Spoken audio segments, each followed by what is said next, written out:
This episode is brought to you by Used Photo Pro.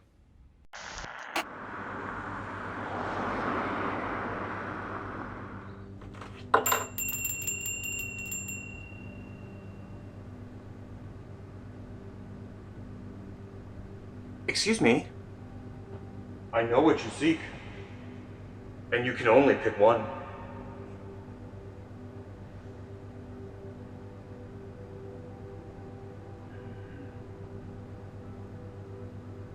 You must choose wisely. Yeah, but what about that? Oh, yeah, sure. You can totally take that. Yes.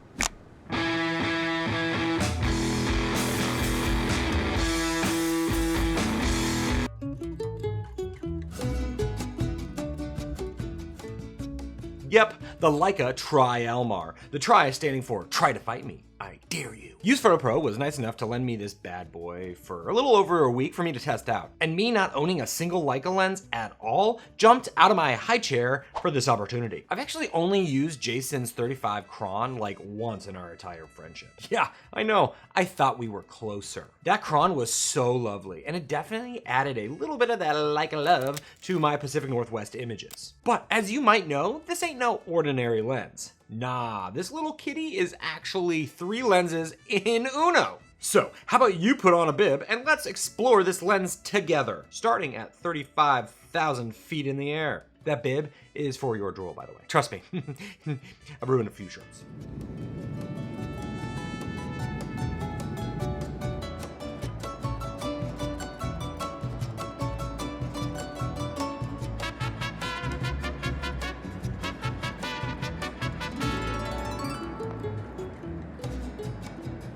Now, this will actually be my second trip to New Mexico for pre-production for this film that I'm visual effects supervising for. This time I ended up with a row all to myself, which never happens, except for the one time during COVID. And that was an entire plane. So as the light was streaming into that oval-shaped window, I snapped away. These first 2 photos were taken at 18 and 21 millimeters respectively. I also shot the 16 millimeter, but that was the first roll of the film, so it didn't really come out. You know how that game can be.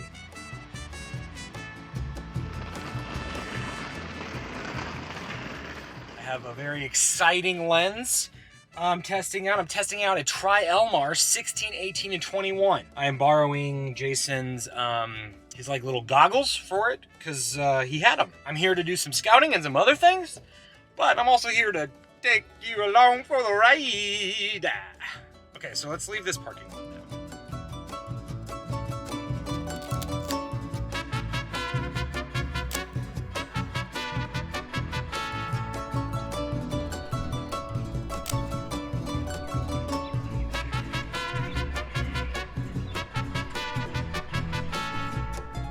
That first evening, nothing much really happened, except for barbecue, obviously.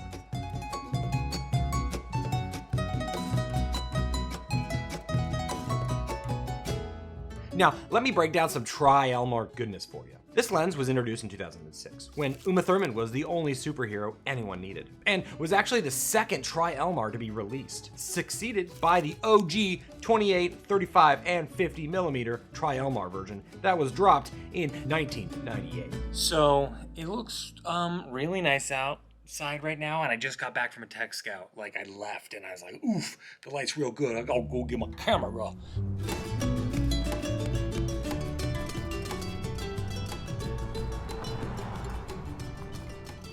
So after I finished work for the day, I decided to head to the downtown area of ABQ. While driving earlier, I saw some signs, both figuratively and literally. So you know I had to take some photos of them during sunset.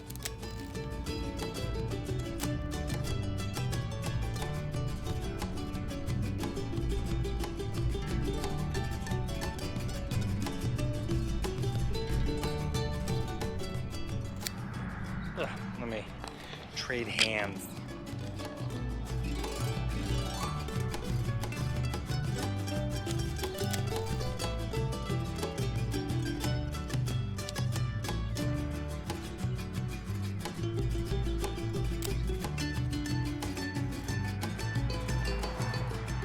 One thing that New Mexico really has going for it is their sunsets. They are quite lovely, and the clouds, it's like cloud porn over here. I'm going to drive around a little bit. I mean, I have kind of enough light at f4,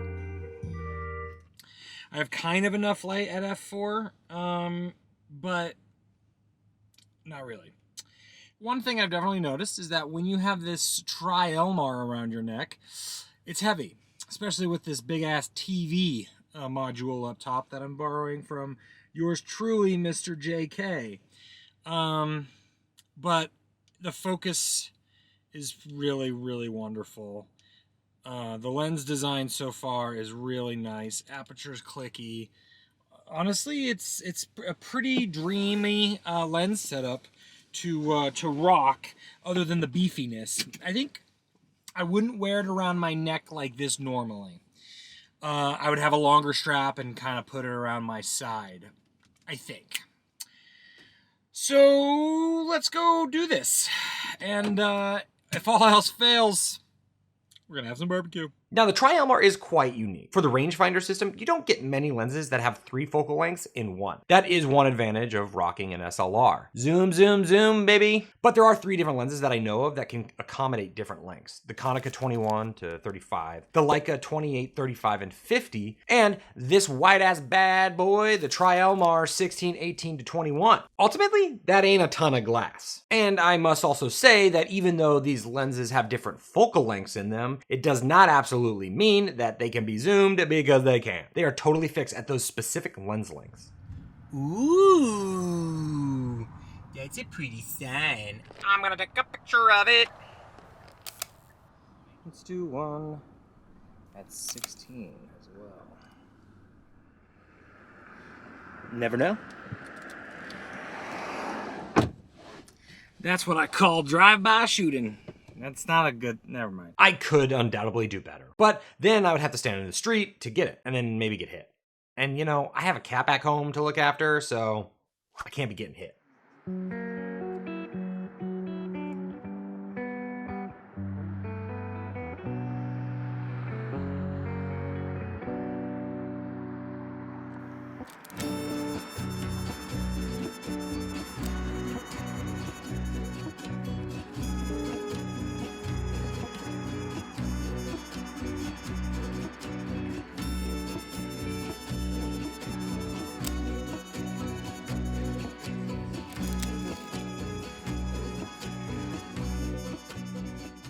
Apparently, this place was just renovated with this cool bar area for patrons to get wasted and then go swimming in the pool. The owner was in there getting schwasty off his own stuff and was very welcoming to me just to walk around and take some photos. Overall, I think I like this one of the 3 of them at the bar the most here.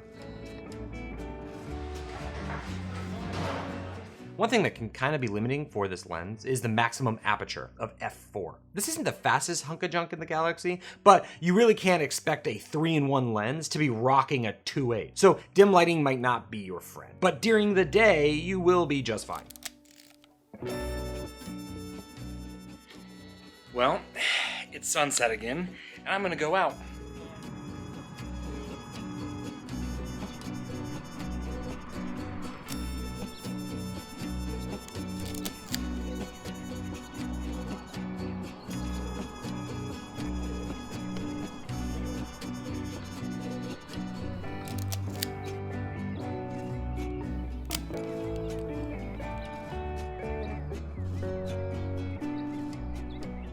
Sometimes when shooting this lens, since the light was dipping hard, I would forget to change the TV-looking viewfinder on the top to approximate framing. I would shoot 21, but have the framing for 16, or whatever combo is possible for that contraption.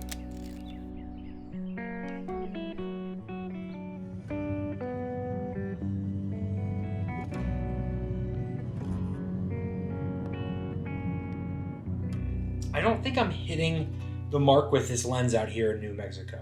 I don't think landscape New Mexico Albuquerque is a 21 to 16 millimeter lens. I don't think that's the thing.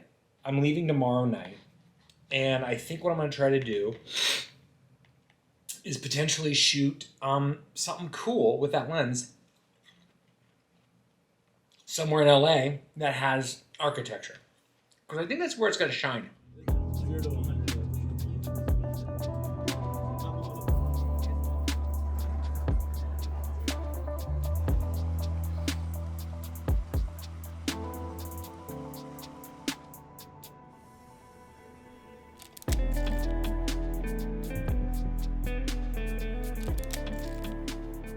So yeah, the Getty. What a great place for this wide-ass beauty of a lens. This is definitely where this lens shines. I love how the center pylon leads your eye to the elderly couple holding hands. See, true love can last a lifetime. Just like me and my Leica. I mean, my wife.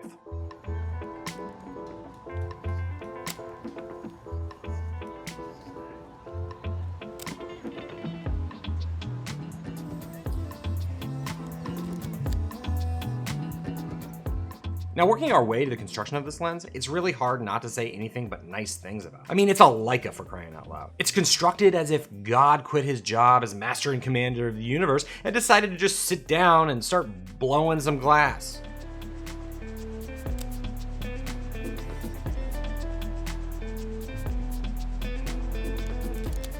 One thing that I found while reading the technical papers, and yes, I finally learned how to read, it mentioned the Leica M8 specifically. Used on the digital M8, it produces the image effect of a 21 to 28 millimeter lens, still enabling extreme wide-angle views. I mean, this lens did come out the same year as Leica's very new and first digital M camera, the M8, which also has a smaller sensor or film area than a 35mm film camera could capture. Part of me is wondering if this lens was actually designed specifically for the M8 because of their new transition into the digital world. Very sus, am I right?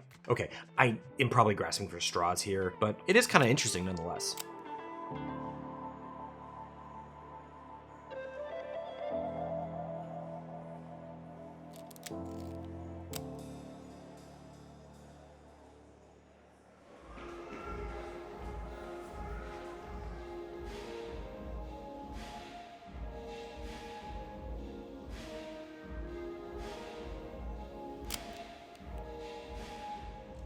I dig this photo. I like how there are people on each level, and they're just almost in line with each other.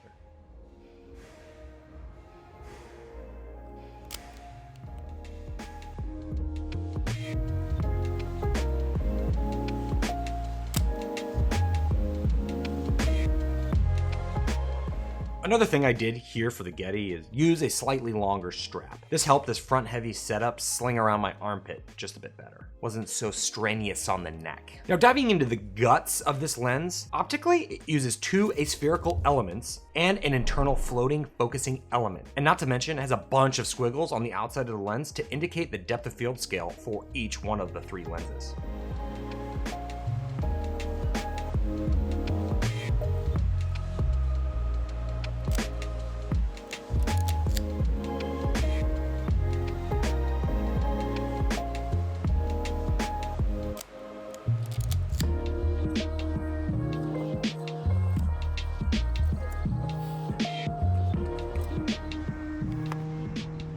As stated before, wide-angle lenses really work well for architecture. And this totally rings true here for the Getty. This place is giant and so beautiful. It was the perfect match for this lens.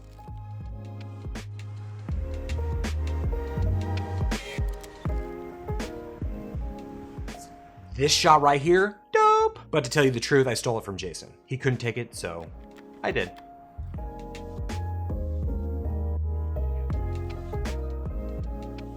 And also shooting this new Ferrania P33 made these images just sing to a sexy pitch. I will 100% shoot this film again. I just can't wait until they, I don't know, bring back color.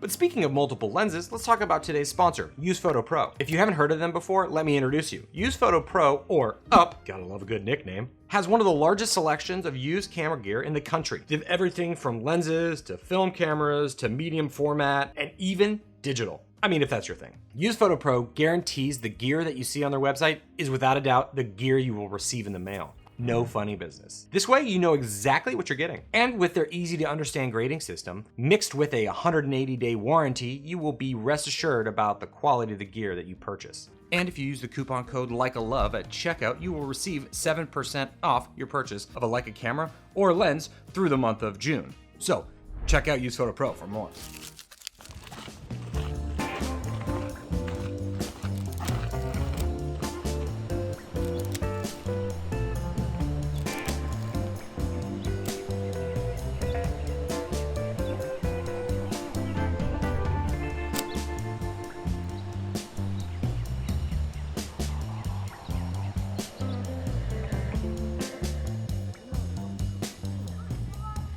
So going back to the technical papers for a moment, let's talk about distortion. Now, I have no clue how to read distortion charts, but looking at these three graphs, it kind of seems like the distortion is overall controlled. I mean, if the straight gray lines were to represent no distortion, that makes sense. And as you make your way to 21 millimeters, it seems to get better. But overall, it does seem relatively controlled. But like I said, I have no clue what I'm talking about.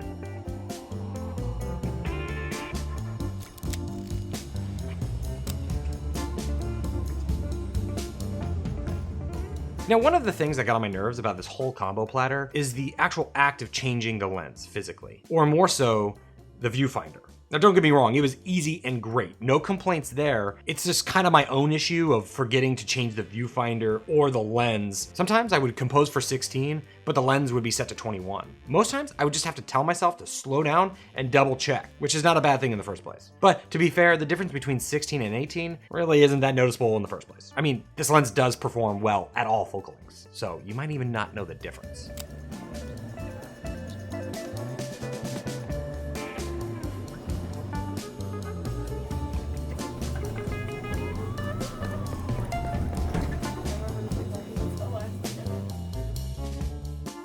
Now, to sum up this whole two-state wide lens extravaganza, I must admit that this lens is pretty dope. It feels great, it performs fantastically, and it gives you 3-in-1. I haven't gotten a good 3-for-1 deal in a long time. They took that away from the Burger King menu. But for the type of work that I do, this might be a little too wide. I don't really do enough architecture or building photography to justify it. I think it would be awesome to take this lens out on a trip to the world's most amazing structures. We could eat some French baguettes and drink some espresso from a tiny little cup. Now, I'd like to thank Use Photo Pro again for letting me borrow this lens. It was such a fun one to test out. And if you think this beautiful hunk of glass is right for you, I believe it's still available on their website. Well, that would do it for me today. I hope you learned a thing or two. And I guess if not, I hope you were at least entertained. If you're not entertained, well, I don't know what to tell you. Well, okay, go shoot some with your camera.